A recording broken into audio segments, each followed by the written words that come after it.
Hello दोस्तों, नमस्कार। Rock mathematics के यूट्यूब चैनल पे आप लोगों का स्वागत है। कैसे हैं आप लोग?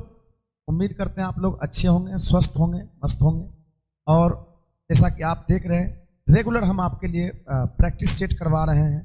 बिहार एसएससी के लिए जो आपके एग्जाम जो है, जो संभावित डेट है, उस संभावित डेट मार्च है लगभग, जो आपको 2-2.5 महीना बचा हुआ है। तो आप लगातार तैयारी करते रहिए, मेहनत करते रहिए, सफलता आपको जरूर मिलेगी। और बाकी हम आपके साथ बने हुए हैं मैथ का टॉपिक लेके। मैथ का हर क्वेश्चन जो आपको 25 क्वेश्चन पूछा जाएगा, 25 क्वेश्चन में हम कोशिश करेंगे कि आपको 25 में 25। बाकी आप जो है, अगर आप लगातार बने रहेंगे, देखते रहेंगे, आप हर दिन कुछ ना कुछ आपको जो है नया चीज मिलते जाएगा। बनाने का टेक्निक, सवाल को कैसे कैसे हम लोग सवाल पे सोचते हैं, तो वो आपका धीरे धीरे चीज अच्छा हो जाएगा, इंप्रूवमेंट हो जाएगा। और हमको लगता है सब सवाल आप बना पाए। चलिए आज जो है बिना देर किए हुए आज हम लोग शुरू करते हैं आज का पहला सवाल। चलिए, ये सवाल है आपका, 3 क्रमागत धनात्मक संख्याओं के वर्गों का योग 365 है। तदनुसार उन संख्याओं का क्या है? संख्याओं का योग क्या है? संख्याओं का योग क्या है? कहता है 3 क्रमागत संख्या के हम लोग को दिया हुआ है, लेकिन उन संख्याओं का योग पूछ रहा है इस सवाल में। अगर इसको हम तरीके से बनाएंगे, थोड़ा सा लंबा चला जाए, तो अगर तरीके से लंबा जाए फिर हम ऑप्शन से सोचेंगे। क्या ऑप्शन से सोचेंगे? कौन सा ऑप्शन लें भाई कि ऐसा हम लोग का आ जाए? मान ले पहला ही ऑप्शन लेते हैं, 30 लेते हैं। 30 करते हैं क्या कि इसका योग मान लीजिए 30 है। इसका पहले एवरेज निकाल लीजिए, आप एवरेज निकालिए। आप देख रहे होंगे वीडियो में, डेली डेली हम लोग जो है इस चीज को कोशिश कर रहे हैं बच्चा ऐसे समझे बात को। तो ये हम लोग का होगा 10। तो इसका मतलब ये हो जाएगा 9। अगर हम लोग का बीच वाला एवरेज आ गया है 10, तो पहले संख्या होगा 9, फिर हम लोग का 10, फिर हम लोग का 1। इसका मतलब है ये अगर हम स्क्वायर करेंगे तो ये 300 के तक करीब जाएगा, लेकिन जो हम लोग का 300 से ज्यादा नहीं जाएगा, क्योंकि स्क्वायर जो है, इसका स्क्वायर जो होना चाहिए 365 होना चाहिए। इसका मतलब हम लोग को ये हम लोग को नहीं ले। अब इसका दूसरा जो हम लोग ले सकते हैं ऑप्शन नंबर में, क्या ले सकते हैं? हम लोग कहते हैं 33 लेते हैं। इसका मतलब इसका एवरेज निकालते हैं 33 का। ये हम लोग का 11 है। 11 के आगे का पीछे का नंबर, ये औसत है तो आगे पीछे के नंबर निकालो। इसका नंबर 11 है, पहले हो जाएगा 10, फिर 11 तो का 12। अब देखिए नंबर 300 के सब, चूंकि 10 के मतलब आगे बढ़ रहा है 10 के रूप में, तो हम लोग का जो है 300 के करीब जाएगा, ये उससे ऊपर भी जाएगा। तो हम लोग ये ऑप्शन चेक कर सकते हैं। तो हो गया 100, इसका स्क्वायर करें 121, और ये हम लोग का हो जाएगा 144। इसको चेक करते हैं, सबको चेक करें तो ये हो जाएगा 5, ये हो जाएगा 6, और ये हो जाएगा 365। सबको जोड़े तो हम लोग का 365। निश्चित रूप से कहेंगे ऑप्शन से सवाल जो है बनेगा, हो जाएगा। ठीक है, ये जो आपको बनाने का ये हम लोग को लगता है अप्रोच जो है बेहतरीन अप्रोच है। यही अप्रोच सोचना चाहिए। हालांकि हम पहले बार में ही यहाँ जा सकते थे, लेकिन आपको हम पहले ये दिखाए कि भाई ऐसा हम लोग का ये हो सकता है। क्यों ऐसा? क्योंकि हम लोग का ये देखें, अगर इसका एवरेज निकालें तो ये हम लोग को 11 एवरेज आ रहा है। 11 तक पीछे जाएंगे 10 आ रहा है, फिर हम लोग का 12 जाए। इसका मतलब ये नंबर, लेकिन ये नंबर जो होगा हम लोग का लगभग 300 के करीब। थोड़ा मोड़ा आगे बढ़ेगा, थोड़ा कुछ बढ़ेगा, बहुत ज्यादा नहीं बढ़ेगा। हम लोग को नंबर जो 365 पे जाना है, तो ये अप्रोच लगा के आप सवाल को बना सकते। चलिए दूसरा सवाल जो इसका कहता है, भाग के प्रश्न में भाजक अपने भागफल का 10 गुना है। भाजक अपने भागफल का 10 गुना, शेषफल का 5 गुना। भाजक ही जो है शेषफल का 5 गुना। तदनुसार यदि शेषफल दिया हुआ है 46, तो बताइए भाजक। तो ठीक है भाई, भाजक जो है कहता है कि शेषफल का 5 गुना है। पहले भाजक क्या? तो भाजक जो है हम लोग का दिया हुआ है, यहाँ हम लोग का शेषफल का कहता है, शेषफल है कितना? 46। 46 का 5 गुना है। 46 का 5 गुना ये हो जाएगा हम लोग का 56 30, 5 चौके 20, 20 3 यानी 230। यानी हम लोग का भाजक निकाल लिया। और भाजक कहता है भागफल का 10 गुना। भागफल का 10 गुना है। इसका मतलब है भागफल का 10 गुना है। अगर हम भाजक में 10 से भाग दे दें तो हम लोग को भागफल आ जाएगा। यानी हम लोग का भागफल आ जाएगा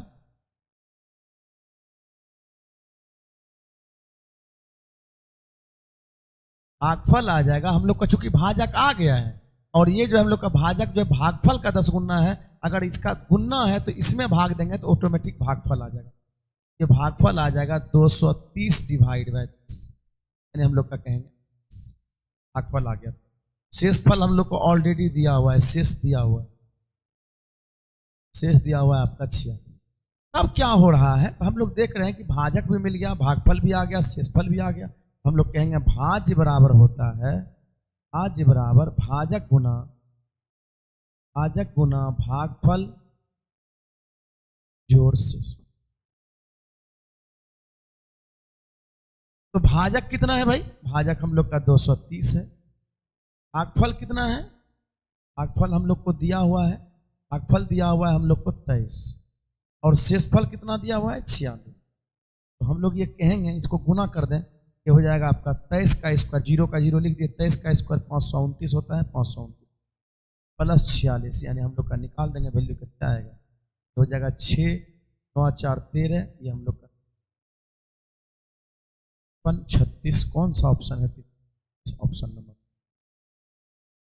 ठीक है। ये हम लोग ऐसे बना सकते हैं सवाल, क्योंकि जैसा सा सवाल है, जैसे कहा सवाल, हम लोग अप्रोच लगा के वैसे बना दिए। और ये चलिए अगला सवाल है नेक्स्ट। कहता है 25 पर पावर है 62 प्लस 36 पर पावर है 528 और 73 पर पावर है 54। व्यंजक के योगफल में इकाई अंक क्या है ये बताना। इकाई अंक मतलब जब भी आपको सवाल में इकाई अंक पूछे तो आप हमेशा इस बात का ध्यान रखा करें, हमको इकाई अंक से मतलब है, ये नंबर से मतलब नहीं, हमको 6 से मतलब, ये हम लोग का। अब 5 पे पावर हम लोग का देख रहे हैं इतना, आपको ये बताते चलें, 1 है 0 1 5 6, ये हम लोग का नंबर ऐसा है कि इस पे पावर आप कुछ भी दे दीजिए, इकाई अंक हमेशा इकाई अंक वही रहेगा।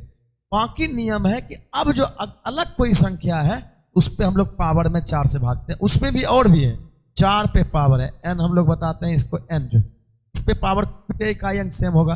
लेकिन अगर 4 पावर हम लोग का n है, n मान लिया जाए ऑड है, तो इसका यूनिट डिजिट जो बनता है हम लोग का ऑड का बनता है 4, और अगर इवन रहता है तो यूनिट डिजिट जो बनता है हम लोग का 6। 9 के साथ भी ऐसा केस है, इस बात को थोड़ा समझ लीजिए। 9 का अगर ऑड रहता है तो यूनिट डिजिट जो हम लोग का बनता है ये हम लोग का बन जाएगा 9 का 9 ही बन जाएगा, और इवन रहेगा ये हम लोग का यूनिट डिजिट जो बनेगा हम लोग का 1। इस बात को आप याद भी रख सकते हैं, या आप ऐसे कहें भाई अगर पावर हम लोग 1 समझेंगे तो इकाई अंक 4 बनेगा विषम संख्या, अगर हम सम संख्या समझेंगे 2 समझेंगे तो 4 का स्क्वायर 16 यानी हम लोग का 6 बनेगा। और फिर हम लोग का बात करें कि 9 पावर अगर ऑड समझते हैं यानी 1 समझते हैं तो ये 9 बनेगा, और इवन समझेंगे इसका मतलब 2 समझते हैं तो हम लोग का ऐसा। बाकी हम लोग का नंबर बच गया, जो हम लोग का नंबर कहते हैं 3, फिर हम लोग का 7, इसके पावर में क्या करना होता है 4 से भाग देना पड़ता है। ये प्रॉपर आप जान लीजिए, तब इससे जो है आप जल्दी सवाल को सोल्व कर पाए। तो अगर इस पे कुछ पावर रहे तो इकाई अंक जो है हम लोग का निकालने के लिए पावर में 4 से भाग देना। तो देख लीजिए यहाँ 5 है तो इकाई अंक 5 ही हो जाएगा, 5 है तो इकाई अंक इसका 5 ही हो जाएगा, उस पर पावर कुछ भी रहे, 6 पर पावर कुछ भी रहे इकाई अंक 6 ही हो जाएगा। लेकिन इस पे देखिए ये जो हम लोग 3 है, 3 पे पावर कुछ भी रहता है तो इसमें हम लोग 4 से भागते हैं, पावर 4 से भागते हैं, 4 एकम 4, हम लोग को शेषफल से मतलब है, शेषफल 4 एकम 4 बचा कितना 14 हो गया। अब 4 तिया 12, 4 तिया 12 यानी हम लोग का शेषफल बच गया 2, 3 पे शेषफल बच गया यानी हो जाएगा 6 5 11, और 3 का स्क्वायर हम लोग का 9 हो जाएगा 20।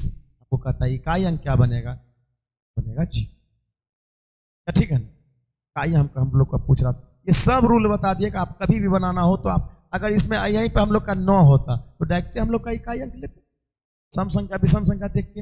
अगर ये नंबर तीनों हो तब पावर में 4 से भाग। तो सवाल जो है ये शॉर्ट में आप जो है पूरा विस्तार से आप बात समझ गए कि क्या क्या हम लोग का इकाई अंक हो सकता है। चलिए ये हम लोग का सवाल है। सवाल है कि 1/3 माइनस रूट माइनस रूट 7 और रूट 7 माइनस रूट 6 इस तरह से दिया हुआ है, एक बार प्लस एक बार। तो आप इस बात को समझेंगे भाई, हम लोग का ये देखते हैं कि ये देखिए सबके डिफरेंस 1 1 का चल रहा, इसको हम 3 को जो है, क्या हम 3 को रूट 9 मतलब ऐसा नहीं कि रूट हम 9 बना सकते हैं, अगर 3 लिखा हुआ है तो हम इसको रूट 9 बना सकते हैं, ऐसा हम लोग कर सकते हैं। अब कोई एक टर्म हम लोग लेते हैं कि एक टर्म में क्या है, कोई एक टर्म हम उठा के लेके चलते हैं, 1/√9 माइनस रूट 8 लोग बना दिए, सबके रूट का अंतर 1 जा रहा, हम लोग क्या करें, अपने मन से इसको रेशनलाइजेशन हर का प्रमेयीकरण कर देते हैं। इसका मतलब ऊपर में 9 से प्लस में नीचे में भी हम लोग उतना गुना करें। एक बार बढ़िया से समझ, ऊपर में क्या बन जाएगा, ऊपर में बन जाएगा आपका 9 + 8 √108। नीचे में बन जाएगा एक बार प्लस में है एक बार माइनस में है, यानी एक बार माइनस और एक बार प्लस, यानी ये बन जाएगा a² - b², यानी √9 का स्क्वायर बन जाएगा माइनस √8 का स्क्वायर बन, यानी हम लोग कह सकते हैं √9 + √8 बटे हो जाएगा आपका 1। √9 का स्क्वायर 9 से यानी फाइनली हो गया √9 √। आपको इतना कुछ करना नहीं है, बस सिर्फ एक समझना है। आप एक के लाइन में पहले ये समझ सकते थे, हम आपको समझाने के लिए इतना विस्तार समझाए। अब क्या करेंगे, आप ये समझ गए कि भाई ये अगर माइनस में है तो हम लोग को ऊपर में प्लस में रहेगा, सब माइनस में ऊपर प्लस जाएगा, ये हम लोग को जैसा कि आया। तो ये जब हम लोग यहाँ फाइनली लिख दिए हैं, इसका वैल्यू हम लोग का ऐसा आया है, यहाँ खाली माइनस है, माइनस लिख देते, ये हो जाएगा √8 + √7। यहाँ प्लस है तो ठीक है भाई, प्लस तो ये √6।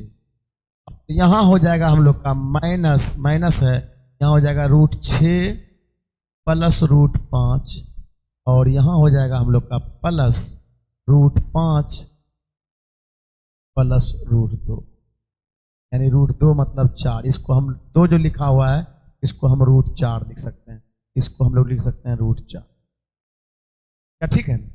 तो हम लोग यहां से देखें कि ये हम लोग का √9 आ रहा है भाई, 9 आ रहा है, और ये हम लोग का जो है आ रहा है। एक बात आप समझिए, देखिए ऑप्शन में जैसा कि दिख रहा है हम लोग को लगता है तो ऐसा एक फर्स्ट घटा लास्ट हो सकता है हम लोग का जो प्लस दिया हुआ है। चलिए देख लेते हैं, फिर भी हम लोग का √8 माइनस √8 माइनस √7, ये हो जाएगा हम लोग का plus √7 plus √6 minus √6 minus √5 plus √5, और हम लोग का √4 का √4 लिख सकते हैं। आप ये देखिए, ये कट कट कट कट हो जाएगा। आगे में बचा हुआ है 3, 6 में बचा हुआ है 2, 3 2 5, आंसर हो जाएगा 5, ऑप्शन नंबर। ठीक है, बहुत मुश्किल नहीं है ये, बड़ा हम जानबूझ के कि आप वहां समझाने की कोशिश की, आप समझिए। जब भी हम लोग का ऐसे आप डायरेक्ट समझ सकते हैं कि भाई अंतर जब भी कभी हम लोग का 1 हो जाए तो इसका रेशनलाइजेशन करेंगे तो ऑटोमेटिक ऊपर में प्लस जाएगा, नीचे में हम लोग का 1। जब भी आपको सवाल आएगा तो ये ऐसा अप्रोच लगा तो बना सकते हैं, कोई दिक्कत।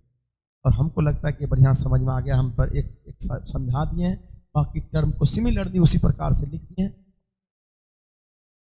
तो ऐसे सवाल को आप बना सकते हैं। मैथ बनाते भाई मजा आता है, जब आप बनाते हैं ना भाई, जब आपसे बनने लगता है सवाल तब तो मजा आता है, और जब नहीं बनता है तब तो फिर सिर दर्द। तो कोशिश कीजिए, धीरे धीरे करते करते जो आप अभ्यस्त हो जाएंगे, आदी हो जाएंगे आप बनाने का, तो ऑटोमेटिक आपको जो है मन लगने लगेगा इसमें। क्या ये सवाल है, ये हम लोग का ए और बी एक कार्य को 8 दिन में कर सकते हैं, पूरा कर देते हैं। कार्य BC 24 दिन में कर सकते हैं, जबकि C और A वही कार्य को 8/7 दिन में कर सकते हैं। तो C अकेला उस कार्य को कितने दिन में करेगा, ये सवाल। तो हम लोग का ऐसा करते हैं, AB है, BC है, AC है। AB करता है 8 दिन में, BC जो हम लोग का कर रहा है ये हम लोग का कर रहा है 24 दिन, और ये जो है AC जो कर रहा है 8 × 7 = 56, 56 और 4 60, 60/7। ठीक है, तो ये हम लोग क्या करते हैं आप जानते हैं, इसका हम लोग एलसीएम लेते हैं। सब ऊपर वाला जब फ्रैक्शन में रहता है तो ऊपर वाला का एलसीएम लेते हैं। ऊपर वाला का एलसीएम लेना, सबसे बड़ा क्या है 60 है, 60 को तोड़ दीजिए, 3 × 5 × 15 × 4 = 60, 4 24 लाने के लिए 4 × 3 = 12, 12 दूनी 24, 2 का जरूरत है, 8 तो इसका ही हो गया, यही एलसीएम हो गया। एलसीएम हो गया 5 दूनी 10, 4 × 3 = 12, 120 हो गया, 120 आपका एलसीएम हो गया। अब यहाँ से ये हो जाएगा 15 8 20 से, ये हो जाएगा 24 से 5 बार में, इससे भाग दें 60 2 बार में, 7 दूनी 14 हो जाएगा। अब गौर कीजिए, हमको चाहिए C का। अगर हम सबको जोड़ना चाहते हैं, सबको जोड़ दें तो जोड़ेंगे A 2A B 2B C 2C, यानी सबको जोड़ेंगे तो 2ABC का इफिशियंसी जो आएगा हम लोग को, ये हो जाएगा 15 और 14 29, 29 5 34, ये 34 इफिशियंसी होगी। लेकिन सिर्फ एबीसी का इफिशियंसी निकालें तो 17 आ जाए। सिर्फ एबीसी का इफिशियंसी निकाले तो हम लोग का 17। ये देखिए एबीसी का इफिशियंसी 17। आप सोचिए आप भाई एबीसी का इफिशियंसी 17 है, हमको सी चाहिए। एबीसी 17 में से अगर हम 15 घटा दें यानी एबी का घटा दें तो सी का ऑटोमेटिक आ जाएगा इफिशियंसी। सी का इफिशियंसी 17 में से 15 घटा देंगे हम लोग का 2 आएगा। यानी हम लोग का इफिशियंसी पता चल गया सी का 2। तो सी का इफिशियंसी जब पता चल गया टाइम भी पता चल जाएगा। वर्क है आपका 120 और इफिशियंसी है आपका 2। ये हम लोग का निकल सी अकेला अगर काम करेगा इसको 7 करते हैं, सब लोग को समझ में।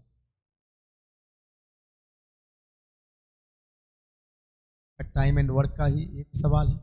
ए बी की तुलना में 3 गुना बेहतर काम करे और इसलिए वह कोई कार्य बी की तुलना में उससे 40 दिन कम अवधि में कर सकते, तो दोनों मिलकर वही कार्य में करें। आप खुद से कोशिश कर सकते हैं इसको बनाने का, क्योंकि ऐसा सवाल हम लोग पहले भी ले चुके हैं। तो आप देखिए सवाल क्या है इसमें, ए बी की तुलना में 3 गुना बेहतर कारीगर है, तो इसका मतलब है ए बी, ये हम लोग लेते हैं एफिशिएंसी। हम लोग का वर्क डन के लिए जगह रहते हैं, वर्क डन तो यहाँ दिया हुआ नहीं है, कहता है ए बी की तुलना में 3 गुना कारगर है। ये 3 है, ये 1 है, तो ये हम लोग का, ठीक है, ये हम लोग का 1 है, बी का 1 है, तो ए उसकी तुलना में जो है 3 गुना, इसका मतलब ये 1 लिए तो ये 3 इफिशियंसी। आप जानते हैं कि इफिशियंसी टाइम का उल्टा होता है, इनवर्सली होता है टाइम। इफिशियंसी टाइम का उल्टा होता है। अगर हम लोग बात करेंगे भाई इफिशियंसी 3 1 का है तो टाइम हो जाएगा 1 और 3। अब हम लोग बात करें भाई, हम लोग का टाइम जो आ गया है 1 और 3 का, तो हम लोग यहां से देख रहे हैं कि इससे कितना यूनिट कम है। टाइम का बात करें क्यों कहता है कि पी की तुलना में ये 40 दिन कम समय लेता है, तो ये देखिए ये कितना यूनिट कम है, इससे 2 यूनिट कम है। यही 2 का वैल्यू दिया हुआ है आपको 40, 1 बराबर दिया हुआ है 20, 1 बराबर 20, तो 20 दिया हो जाएगा 60 और ये हो जाएगा आपका 20 से कम। इसका मतलब है कि टाइम का बात करें तो ए का टाइम हो गया 20 दिन, बी का टाइम निकल हम लोग का 7। अब हम लोग बात करेंगे 20 दिया 60, 60 कम 60, वर्क डन निकल गया। वर्क डन जब 60 निकल गया, कहता है दोनों मिलकर कितने दिन में करेगा, भाई दोनों मिलकर ए का हम टाइम निकालना चाहते हैं, 60 है, 60 में 4 से भागते हैं 15 दिन, ठीक है। तो ये आप जो है ऐसे ही सवाल को सोच के बना सकते थे, कोई दिक्कत नहीं। एंड वर्क का सवाल है, बड़ी आसान से। चलिए ये सवाल एलसीएम एचसीएफ का सवाल। एलसीएम एचसीएफ का सवाल इतना आसान होता है, अगर आप बढ़िया से एलसीएम एचसीएफ जानते हैं, इतना आसान होता है कि सवाल आप देखेंगे और सवाल जो आसानी से तो सवाल है कि 2 संख्याओं का लघुत्तम समावर्तक उसके महत्तम समावर्तक का 4 गुना, यानी एलसीएम जो है उसके एचसीएफ का 4 गुना है। हम लिख देते हैं एलसीएम और एचसीएफ यहां लेते हैं।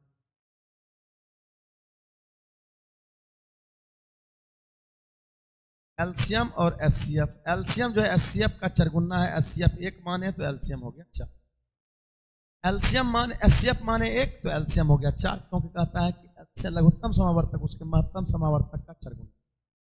अब कहता है साथ ही उन दोनों का योग दिया हुआ है 120, यही दोनों का योग दिया हुआ है, 4 1 5, 5 बराबर दिया हुआ है 125, 1 बराबर हो जाएगा 4 और 1 5, 5 बराबर 125, 1 बराबर हो जाएगा 25, ये हो जाएगा आपका 25 चौके 100, 25 बचे से कम 25।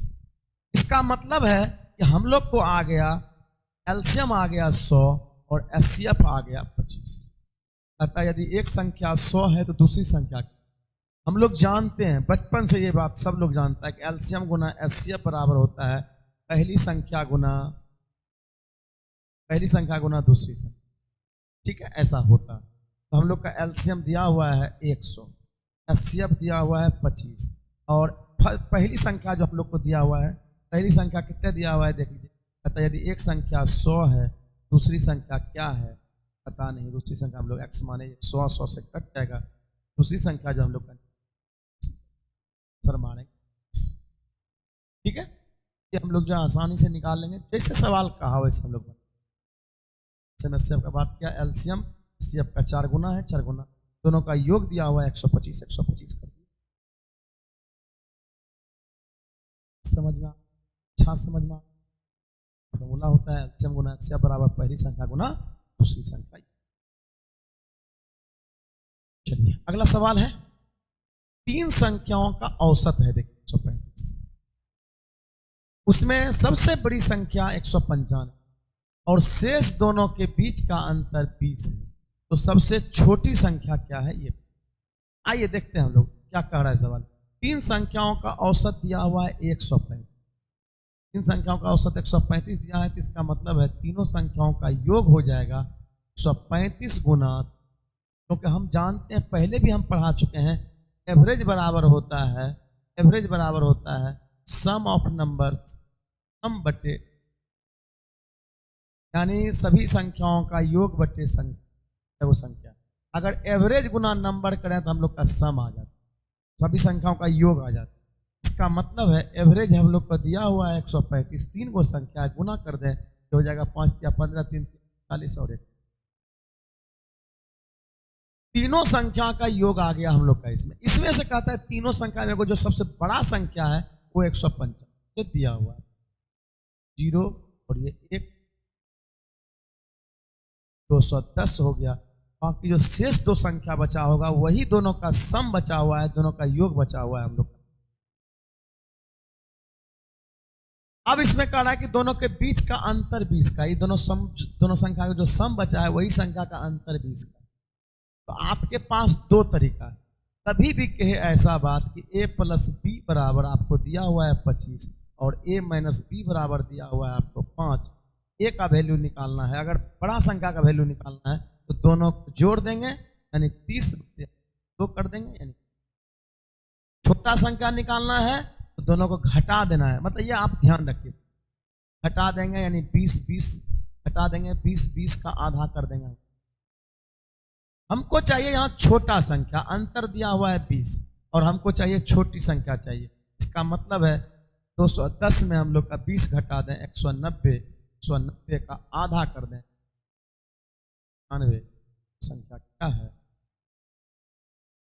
ठीक है। यानी हम लोग का कभी योग दिया रहे, क्योंकि हम लोग का दो संख्या का योग दिया है, दो संख्या का। अगर हमको बड़ा संख्या निकालना है दोनों को जोड़ के 2 से भाग दे देंगे, बड़ा संख्या आ जाए। छोटा संख्या निकालना होगा तो अंतर निकाल के 2 से भाग दे देंगे। तो आपको छोटा संख्या चाहिए था तो अंतर निकाल के दोनों, यानी अंतर दिया हुआ है 20 योग दिया है इतना, दोनों का अंतर, ठीक है। उम्मीद करते हैं कि ये बात भी बढ़िया समझ में आए, क्योंकि ये छोटी छोटी बात है और आप ये देख रहे होंगे, अगर आप रेगुलर रूप से देख रहे होंगे, ये देख रहे होंगे कि इसका डेली यूज हो रहा है, इस चीज का रेगुलर हम यूज कर, और भी दूसरे तरीका से भी बनाया जा सकता है, आसान तरीका, ये भी तरीका आप आसानी से। चलिए ये सवाल है भाई कि यदि मैं 100 रुपया में 11 पुस्तक खरीदता हूं और 10 पुस्तकें 110 रुपये में बेच देता हूं, तो मुझे प्रत्येक पुस्तक पर कितने प्रतिशत का होता है, ठीक। अब आप बात को समझिए, कहता यदि मैं 100 रुपया में 11 पुस्तक खरीद, आप देखते होंगे, बात को समझिएगा। जनरली जब बचपन में हम लोग सवाल जब पढ़ते थे लगता था पता नहीं क्या हो रहा है, नहीं हो रहा है, कब लाभ होगा, नहीं होगा। आप इसको आसान तरीका, हालांकि इसका तरीका भी है जो कि आप कॉन्सेप्ट से भी बना सकते हैं, या अगर आप चाहते हैं कि भाई हम और जल्दी बना सकते हैं तो कोना कोनी ऐसे सवाल में गुना करेंगे आपका आ जाएगा। जैसे देख लीजिए 100 रुपया में कहता है 11 पुस्तक और 10 पुस्तकें 110 रुपया में बेचा, 110 रुपया में बेचा 10 पुस्तक, तो ये तरीका है कि आप वस्तु को बराबर करें, वस्तु को बराबर कर लेंगे, लाभ हानि पता। दूसरा बात ये है आप कोना कोनी गुना कर दें वो हो जाएगा, क्योंकि ये दोनों रेशियो में है तो जो कटना चाहता है वो कटा भी दीजिए, इधर बचा 1 इधर बचाएगा, क्रॉस गुना कर, रुपया को एक तरफ लिए, हो गया 100 रुपया और ये हो गया 100 रुपया हम चीज खरीदे 121 में बेचे, 100 रुपया हम खरीदे 121 में बेचे, प्रॉफिट हुआ कि लॉस, प्रॉफिट हुआ कितना का, इसका हमको लाभ। और कोई 100 से बढ़े 100 से घटे तो डायरेक्ट हम लोग का आंसर होता है प्रतिशत, हम लोग का प्रतिशत करें कितना प्रतिशत का लाभ होगा तो का आंसर हो जाएगा 4 नंबर, ठीक है।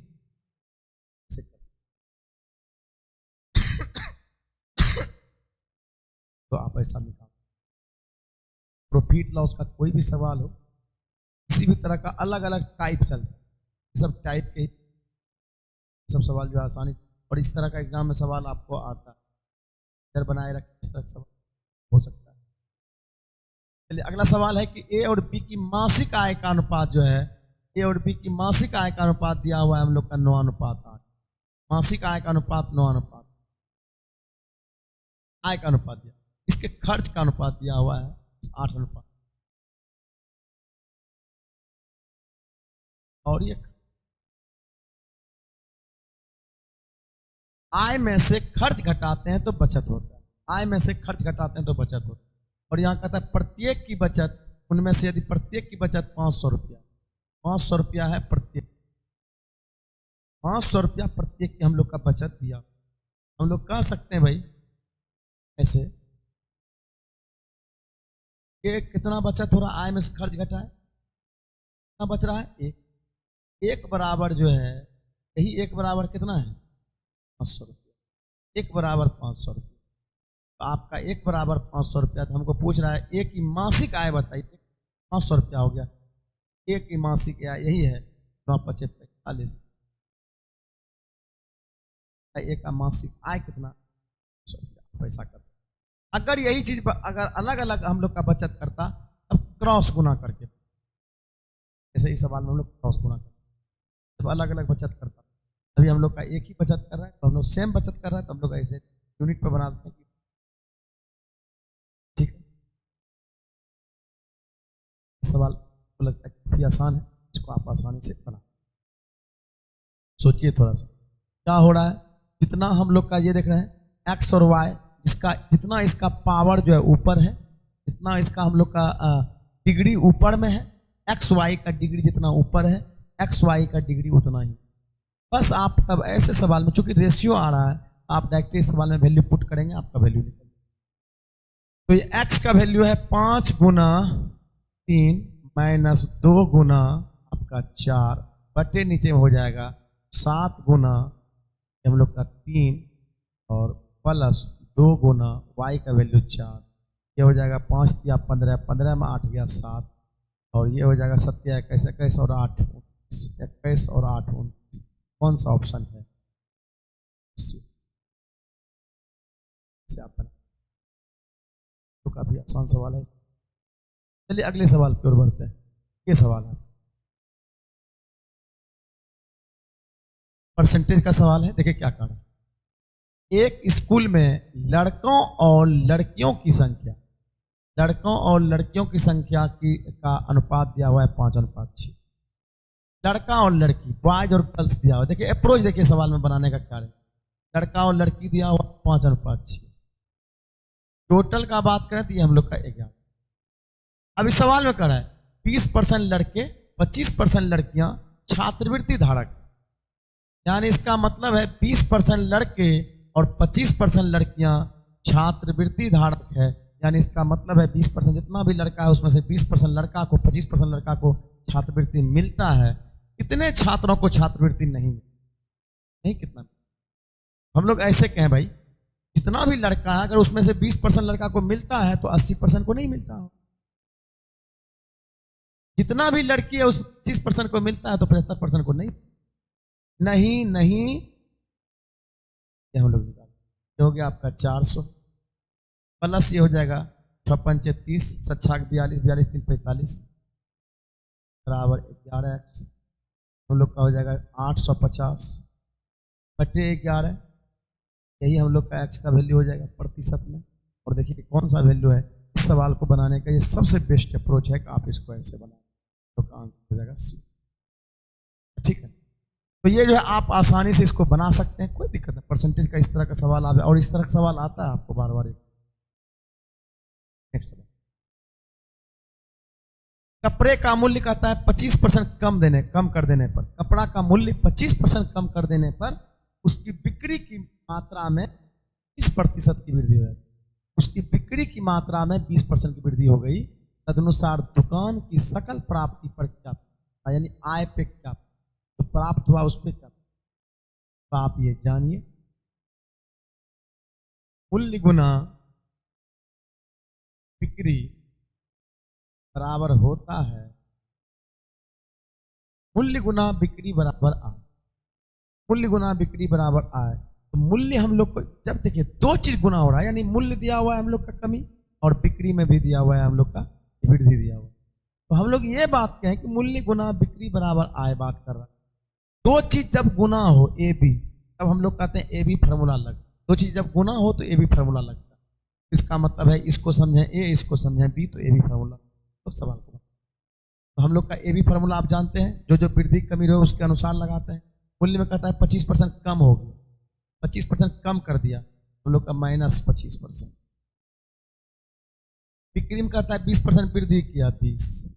फिर हम लोग लगाते हैं कि भाई ये हम लोग का ए बी फार्मूला आप जानते हैं, ए प्लस बी प्लस ए बटे परसेंटेज। बहुत सारे सवाल को, बेसिक सवाल को ये, और ये हो गया हम लोग का ए बी माइनस, चूंकि देखिए यहाँ एक बार प्लस में एक बार माइनस है तो माइनस हो जाएगा, माइनस ए बी यानी 25 गुना 20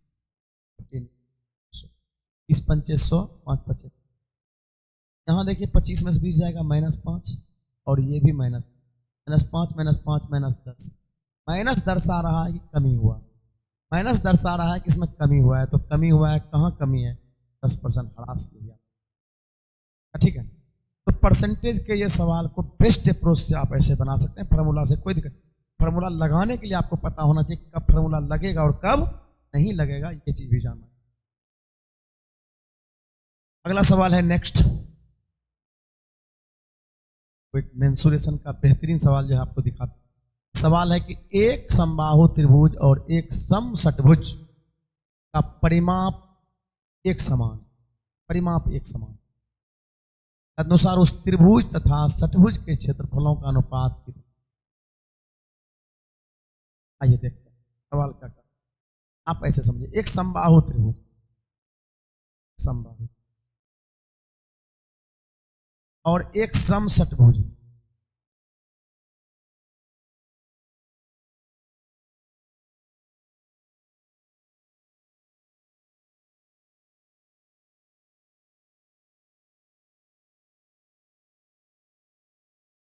कहता है दोनों का परिमाप समान।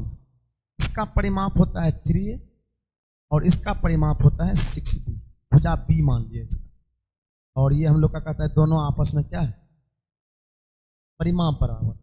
ये हम लोग का देखिए रेशियो क्या है, दो बार में करिए। a/b जो हो जाएगा, a के सामने 2 है और b के सामने, यानी 2 अनुपात 1 हो गया। इसका मतलब है त्रिभुज की भुजा की लंबाई, एक भुजा की लंबाई अगर 2 है तो ये आपका जो है षटभुज की एक भुजा की लंबाई 1, ऐसा आप समझ सकते।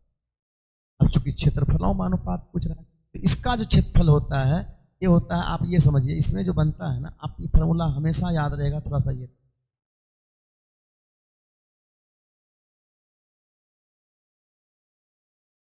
इसमें देखिए 6 त्रिभुज बनता है और ये 6 त्रिभुज जो आपस में बराबर होता है, सब त्रिभुज आपस में बराबर, ताकि समषटभुज यानी भुजा सबका बराबर है, तो त्रिभुज हम लोग का। तो अगर ये त्रिभुज सबका हम लोग का बराबर बनता है तो ये समबाहु त्रिभुज, 6 को समबाहु त्रिभुज बनता है का क्षेत्र 3/4 गुना भुजा स्क्वायर, और ऐसा ऐसा तो 6 × √3/4 गुना भुजा स्क्वायर। ये समबाहु, ये हम लोग का समषटभुज का।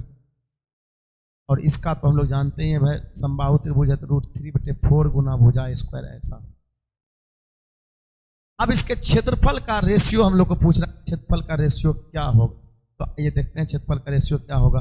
अगर दोनों का रेशियो हम निकालना चाहते हैं, √3/4 स्क्वायर अनुपात 6 √3/4 स्क्वायर। ये देखिए, ये हम लोग का करें, ए का वैल्यू दिया हुआ था 2, 2 का स्क्वायर हो जाएगा 4, और ये 6 गुना इसका वैल्यू दिया हुआ है 1, ये कट जाएगा, आंसर हो जाएगा 2 अनुपात। 2 अनुपात कौन सा 3 है? कुछ नहीं था, मुश्किल नहीं था, आसान था, चीज को आपको भी समझना था, तो समझ के सवाल। तो ये ऐसे अप्रोच लगा कर सवाल आसानी से पूछ सकते हैं, कोई दिक्कत नहीं। उम्मीद करते हैं कि आपको समझ में आया होगा। ये हम लोग का जो है, ये हो गया हम लोग का त्रिभुज, ये हम लोग का हो गया त्रिभुज का, समबाहु त्रिभुज का क्षेत्रफल, ये हो गया समषटभुज का क्षेत्रफल। दोनों के क्षेत्रफल का अनुपात पूछ रहा है।